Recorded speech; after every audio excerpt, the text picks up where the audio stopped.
Hello YouTube.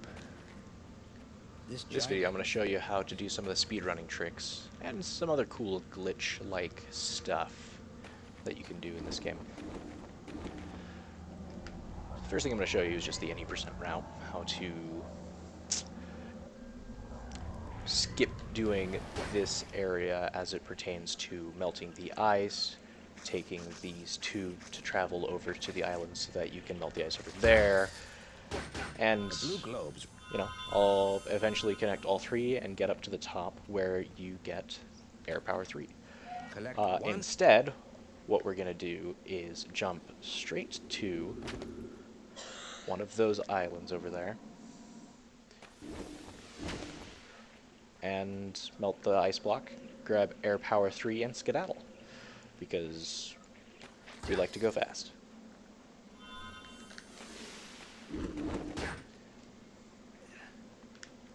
Anyways, so the start of this trick, and here I'm going to swap it to Air Power 2 so that I can more properly show you how to do the trick, since that's what you're going to have at that time. Alright. So to do the trick, you have to jump up onto one of these. As you can see, you can do that pretty easily with a couple of flaps. I'm pretty sure you could do it with one jump from Air Power 1. And get up onto these. Then come over to this, the one to the right. You can do the left, I'm sure. Actually, you might not be able to with the rotation. But either way, this is the setup I like to use. So I'll get over here, and then I will aim my character towards the edge. And then as Azurik... no, am I going to fail this one? I failed this one. Press the A.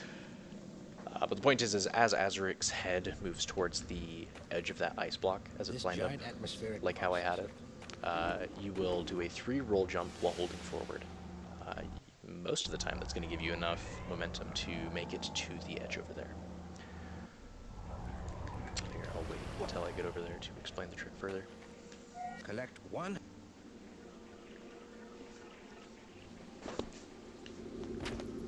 Another small trick. If you just angle yourself in the direction of these platforms, you can get all the way over. Alright. I died, so I need to change this again. Alright. I'm going to save to make this easier. Alright. Alright. So as you can see, wait till it lines up there. 1, 2, 3, jump, jump, jump. Alright, so what you saw me did there was I landed on a slippery slope of the edge of this tentacle. I don't know a great way to call it. But you'll see that this center part is solid for quite a ways.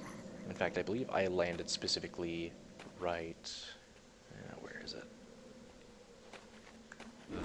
There. I'm going to need Air Power 3 again. Oh well. But basically you have to hit specifically a slippery slope on that tendril. And if you just hold... if you hold forward into it, it's not going to work. You're going to hit it at too perpendicular of an angle, and then you're going to have too much momentum and you're going to die. So you need to break your momentum, which is why I did that little loop. And you can do this on all 3 sides. I have yet to find any differences between them. And I can't see a reason in this game why that would be the case. But anyway, kill myself to reset the location of the moving platforms. Here we go. So you'll notice I'll also put steam power up. And part of that is because I'm going to immediately go over there and break that ice block. But there's another thing that it does. You see how it's trailing off in a certain direction? That will tell you which way you're moving. And I will specifically use this in the middle of these jumps, because it'll tell me when I am... Whoops. That enemy got in the way. But it'll tell me when I am at the peak of my jump. And that's useful because that's exactly when you want to make your first jump. Or, well, your first air jump. Let's see if I can show you again.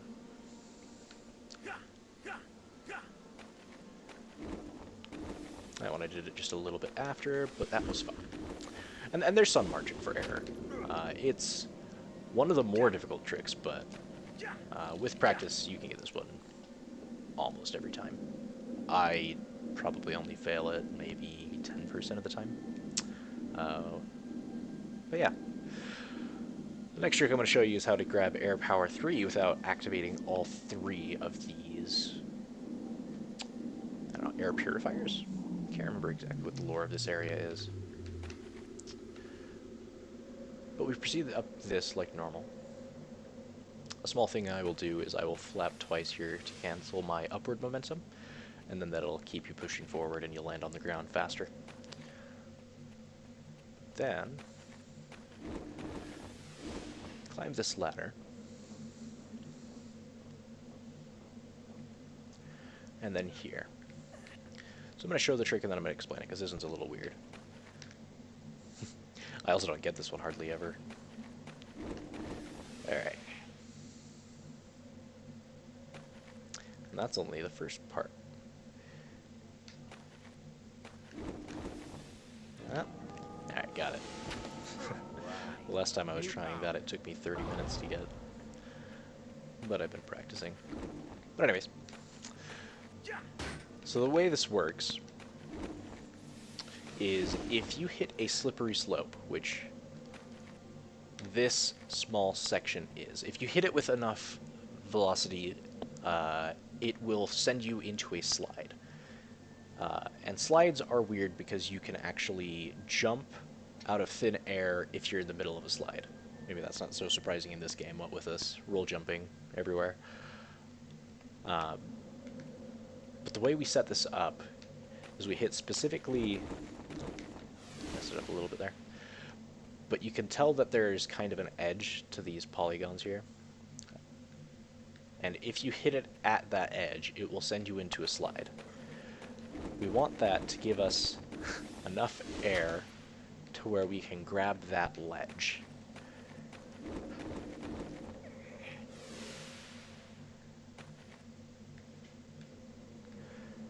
And then, once we get here, it's a pretty precise jump, but really all you need to know is that you jump on this side of this peak, and you do just a good air jump. 1, 2, and that's usually enough to get you there. Anything else to explain about this trick? You can do it on either side. You can do it on any of these three. I will say, if you fail it, like you can see that I was like, oh no, I gotta get back here. If you fail it, and I saved a minute there, you will die. But there is a way that you can actually save yourself from that, and that is if... Also, you don't die from fall damage out of a save. Just a weird quirk of the game. But if you can fall enough to the outside of this tube area, you know, this big thing, if you fall enough... that was weird. If you fall enough outside, you'll hit this slippery slope, and you won't take the fall damage. There is something you can do to save a little more time. If you don't want to land on the... I don't know what to call this. Looks like a giant wheel. But if you don't want to spend the time to slowly fall down, you can come over here, use that as a slippery slope, and... Okay, I wasn't able to do it there. But you can break the ice, land on this platform, and then the... Ah, yes, I got a power animation will play as you're heading down the elevator. Saves a bit of time. Small little thing. It's really satisfying when you can get it off, though. But anyway. I don't think there are any other tricks that we do here.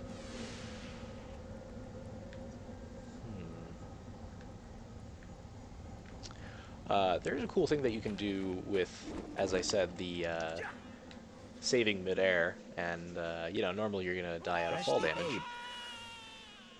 Well, not fall damage, but like hitting critical velocity. I don't know, terminal velocity.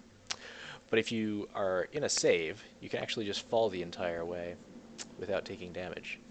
In areas that don't have ground, you'll actually fall down to the very bottom of the skybox where there's eventually ground. Uh, and this is, you know, a time where you're just going to have to save and quit. But interestingly, you can see that down there things aren't loaded very well, but they're actually entirely interactable. I wonder... Actually, I'm not sure if the disc is also the... My jump didn't work there. Maybe this is something new. Press the I don't know. A. We'll see. I'll have to explore that later. But for now...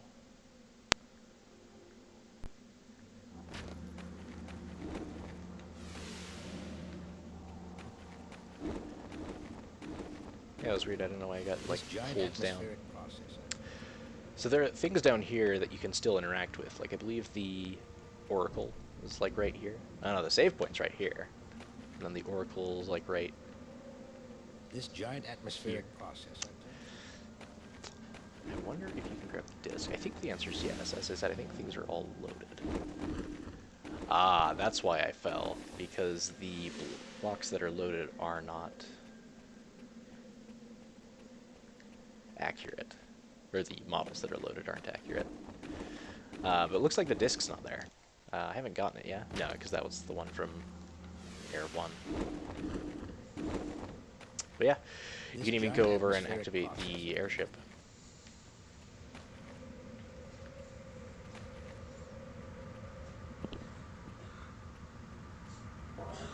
The door's still there. It'll still clip you into the wall. But yeah, if you don't know what you're doing, you may kind of be lost, but right here there's a switch. And that activates the airship. Yeah, so interesting thing about Azurik is things are always loaded in terms of interactability, except for discs apparently. And so therefore you can always interact with them even if they aren't quite right. But anyway, I think that's all for this video. See you in the next one, YouTube.